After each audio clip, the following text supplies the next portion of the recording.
అందరూ బాగున్నారండి. అందరం ఆరోగ్యంగా ఉండాలని మనస్ఫూర్తిగా కోరుకుంటున్నాను. ముందుగా అందరికీ విజయదశమి శుభాకాంక్షలండి. ఈరోజు వీడియోలో 2 రకాల ప్రసాదాలు చేసి చూపిస్తున్నాను. ముందుగా సేమియాతోటి పాల పాయసం ఎలా చేయాలో చేసి చూపిస్తాను. దీనికోసం ఒక మందంగా ఉండే బాండీ తీసుకొని 1 కప్పు సేమియా తీసుకొని 1 టీ స్పూను నెయ్యి వేసుకోవాలండి. వేసుకొని సిమ్లో పెట్టుకొని మంటని దోరగా వేపుకోవాలి. మాడకుండా నిదానంగా సిమ్లో పెట్టుకొని వేపుకుంటే బాగా కలర్ ఈ విధంగా చేంజ్ అయ్యేదాకా వేపుకోవాలండి.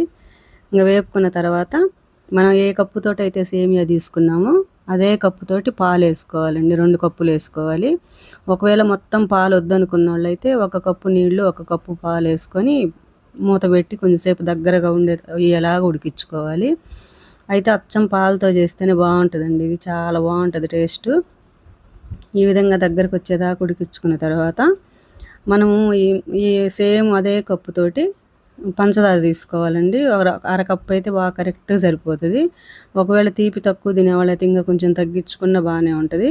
ఇంక ఈ విధంగా పంచదార కూడా వేసిన తర్వాత మళ్ళీ కొంచెం లూజ్ అయిద్ది అనమాట. మనం గట్టిగా ఉన్నప్పుడు వేస్తాం కదా, సేమియా అయితే బాగా ఉడికిపోయి ఉంటుందండి. ఈ 2 కప్పులకి ఇంక ఈ విధంగా లూజ్ అవుతుంది. ఇంక ఇట్లా బాగా కలుపుకొని ఇట్లా లూజ్ అయిన తర్వాత ఒక 1/2 టీ స్పూన్ ఇలాచీ పొడి వేసుకొని కలుపుకొని ఇంక స్టవ్ ఆఫ్ చేయాలండి. లేదంటే మళ్ళీ గట్టి పడుతుంది అనమాట. ఇంక ఈ విధంగా స్టవ్ ఆఫ్ చేసేసి ఆపేసిన తర్వాత మనం కాగబెట్టి పక్కన పెట్టుకున్న పాలు 2 కప్పులు వేసాం కదా ఇందాక. ఇప్పుడు స్టవ్ ఆపేసిన తర్వాత ఒక అరకప్పు పాలు వేయాలండి. ఇట్లా వేస్తే ఇంకా మనం సాయంత్రం వరకు ఉన్నా కూడా గట్టి పడదు. ఈ సేమియా పాయసం చాలా బాగుంటుంది. గట్టి పడదు, నీళ్ళగా ఉండదు, కరెక్ట్గా ఉంటుంది అనమాట. ఇంక ఇట్లా వేసి బాగా కలిపేసి 1 టేబుల్ స్పూను నెయ్యి తీసుకొని జీడిపప్పు, ద్రాక్ష, డ్రై ఫ్రూట్స్ మనకేం కావాలంటే మన ఇష్టం వచ్చినవి వేసుకొని బాగా ఫ్రై చేసుకొని వేసి కలుపుకోవటమేనండి. ఇంకా ఇట్లా చేసుకుంటే మనం సేమియా పాల పాయసం రెడీ అయిపోయినట్లే ప్రసాదానికి. మొదటి ప్రసాదము. ఈ 10 రోజులు మంచి ప్రసాదాలు చేసుకుంటున్నాం కదా, ఇంక ఈరోజు లాస్ట్ రోజున 2 ప్రసాదాలు చేసుకుంటున్నాము. ఇంకా తర్వాత రెండో ప్రసాదం వచ్చేసి కదంబం అండి. మనం అన్ని కూరగాయలు వేసి చేస్తాం కదా, ఇది కూడా టేస్ట్ చాలా బాగుంటుంది. మనం మామూలుగా కూడా బ్రేక్ఫాస్ట్కి, డిన్నర్కి కూడా చేసుకోవచ్చు. ఇది తమిళనాడులో సాంబార్ అన్నం అంటారు దీన్ని.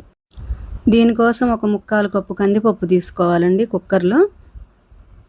అదే కప్పుతోటి 1 కప్పు బియ్యం తీసుకొని బాగా 2-3 సార్లు శుభ్రంగా కడిగి ఒక 4 కప్పులు వాటర్ వేసుకోవాలి. సేమ్ కప్పుతోటి వేసి ఒక 4 విజిల్స్ వచ్చేదాకా ఉడికించుకుంటే బాగా మెత్తగా ఉడికిపోతుంది అనమాట. ఈ ఉడికిన అన్నాన్ని కొద్దిగా లైట్గా మెదుపుకోవాలండి. అంటే స్పూన్తో తిప్పితేనే మెదిగిద్ది. మనం ఏమి గట్టిగా మెదపాల్సిన అవసరం లేదు. ఊరక స్పూన్తో కలిపేసి పక్కన పెట్టుకోవాలన్నమాట. ఈ కూరగాయలు అంటే మన ఇష్టం అండి. మన ఇంట్లో ఉన్న ఏమైనా వేసుకోవచ్చు కదంబానికి. మామూలుగా అయితే మంచి గుమ్మడికాయ ముక్కలు వేస్తారు. నా దగ్గర లేక ఇంట్లో ఏముంటే వాటితోటి చేశాను అనమాట ఈరోజు. ఇంకా కొంచెం చింతపండు అంటే నిమ్మకాయ సైజ్ అంతా, చిన్న నిమ్మకాయ సైజ్ అంతా చింతపండు వేసా. మీడియం సైజు నిమ్మకాయ అంతా. మనం వేసుకునే బియ్యము కందిపప్పును బట్టి వేసుకోవాలండి క్వాంటిటీ చింతపండు. తర్వాత కొంచెం 1 టేబుల్ స్పూన్ ఆయిల్ వేసుకొని కొద్దిగా జీలకర్ర, తర్వాత జీలకర్ర ఒక్కటే వేసానండి తాలింపుకి. పచ్చిమిర్చి ఒక 2, మునక్కాయలు, తర్వాత క్యారెట్ సన్నగా కట్ చేసి పెట్టుకొని క్యారెట్, టమాటాలు వేసానండి. వంకాయలు వేసాను కొంచెం కట్ చేసి, ఇంకా నా దగ్గర ఉన్నంత వరకు అనమాట. ఇంకా దీంట్లో సొరకాయ వేసుకోవచ్చు, దోసకాయ వేసుకోవచ్చు, మంచి గుమ్మడికాయ ముక్కలు వేసుకోవచ్చు. ఇంక ఈ విధంగా అన్నీ వేసుకుంటూ వచ్చండి కదంబానికి. తర్వాత కొద్దిగా పసుపు, 1 టీ స్పూను ఉప్పు, 1 టీ స్పూను కారం వేసి బాగా మిక్స్ చేసేసి ఫస్ట్ వాటర్ వేయకుండా సిమ్లో పెట్టేసి మూత పెట్టామనుకోండి, ఉప్పు కారాలు ముక్కలకు బాగా పడతాయి అన్నమాట. మూత పెట్టేసేసి అందులో ముక్కలు కూడా, ఈ టమాటాలు కూడా మగ్గుతాయి. మనం వాటర్ వేస్తే టమాటాలు త్వరగా మగ్గవు అనమాట. ఇంక ఈ విధంగా మూత పెట్టి ఒక 2 నిమిషాలు ఉంచామనుకోండి సిమ్లో, బాగా మగ్గిపోతాయి. మనకు తొందరగా అవుతుంది అనమాట చేయటానికి. ఇంక ఈ విధంగా అయిన తర్వాత కలుపుకొని ఇప్పుడు వాటర్ వేసుకోవాలి. నేను 1 గ్లాస్ వాటర్ వేసా. మనం ముక్కలు మునిగే వరకు వేసుకుంటే సరిపోద్ది అనమాట. ఇంక ఈ విధంగా వేసి వీటిని బాగా మరగనివ్వాలండి. ఇంకా ముక్కలు ఉడకాలి బాగా మనకి నీళ్ళల్లో. ముక్కలు అయితే, కూరగాయలు అయితే అన్నీ చాలా రకాలు వేసుకుంటే చాలా బాగుంటుందండి కదంబానికి. ఇంక నేను ఇప్పుడు అప్పటికప్పుడు తెప్పి లేక ఇంట్లో ఉన్న వాటితోటి వరకు చేశాను. ఇంక ఈ విధంగా బాగా మరుగుతున్నప్పుడు చింతపండు నానబెట్టి పెట్టుకున్నాం కదా, అది పులుసు తీసేసుకోవాలన్నమాట.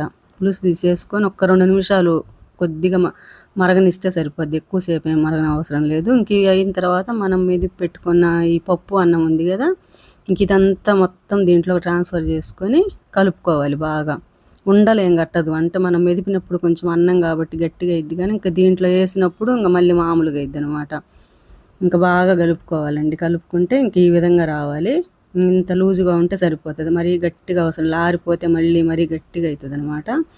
ఇంకా తర్వాత సాల్ట్ మనం ఇందాక 1 టీ స్పూన్ వేసాం కదా, మళ్ళీ ఇంకొక 1/2 టీ స్పూన్ వేసా. తర్వాత చూసి వేసుకోవచ్చు. ముందైతే ఎక్కువ వేసుకుంటే తినలేమండి. తర్వాత సాంబార్ పొడి 2 స్పూన్లు వేసానండి. లాస్ట్లో వేసుకోవాలి సాంబార్ పొడిని వేసి ఇంకా బాగా కలుపుకోవాలండి. నేను ఇంట్లో చేసి పెట్టుకున్న సాంబార్ పొడి వేసానండి. మీరు మామూలుగా బయట కొన్నదైనా వేసుకోవచ్చు. ఇంకా లాస్ట్లో వేసుకొని బాగా కలిపేసుకొని ఇంకా దీన్ని స్టవ్ మీద పక్కన పెట్టుకొని దీంట్లోకి తాలింపుకి కడాయి పెట్టుకోవాలండి. పెట్టుకొని ఒక 1/2 టేబుల్ స్పూన్ ఆయిల్, ఒక 1/2 టేబుల్ స్పూన్ నెయ్యి వేసానండి. నెయ్యి బాగుంటుంది తాలింపులోకి, కదంబంలోకి వేసుకొని ఇంకా తాలింపు గింజలండి, ఆవాలు, పచ్చిశనగపప్పు, మినప్పప్పు, జీలకర్ర ఇవన్నీ వేసి కొంచెం ఫ్రై అయిన తర్వాత కొద్దిగా ఎండుమిర్చి, కరివేపాకు, ఇంకా మీ దగ్గర ఉంటే కొత్తిమీర కూడా వేసుకుంటానండి. బాగుంటుంది, చాలా బాగుంటుంది లాస్ట్లో వేసుకుంటే కొత్తిమీర. ఈ తాలింపు అంతా బాగా వేగిన తర్వాత ఇంకా మనం ఈ కదంబంలో వేసి బాగా కలుపుకోవటమేనండి. బాగా కలుపుకుంటే మనకి కదంబం రెడీ అయిపోయినట్లే. ఇంక ఈరోజు 2 ప్రసాదాలు చేశానండి. ఈ దసరా స్టార్ట్ అయినప్పటి నుంచి 10 రోజుల నుంచి నాకు తెలిసినంత వరకు రోజుకొక ప్రసాదం చేసి పెడుతున్నాను. మీకు నచ్చితే మాత్రం తప్పకుండా లైక్ చేయండి. ఎట్లా ఉందో నాకు కామెంట్లో చెప్పండి. నాకు ఎవరు కామెంట్ చేయట్లేదు, అర్థం కావట్లేదు. అందుకే నాకు మీకు నచ్చుతున్నాయా లేవో వీడియోస్ అనేది. ఈ రెసిపీస్ మీకు నచ్చితే తప్పకుండా లైక్ చేయండి. మీరు కూడా మీ ఇంట్లో ట్రై చేయండి తప్పకుండా. థ్యాంక్ యూ ఫర్ వాచింగ్ అండి.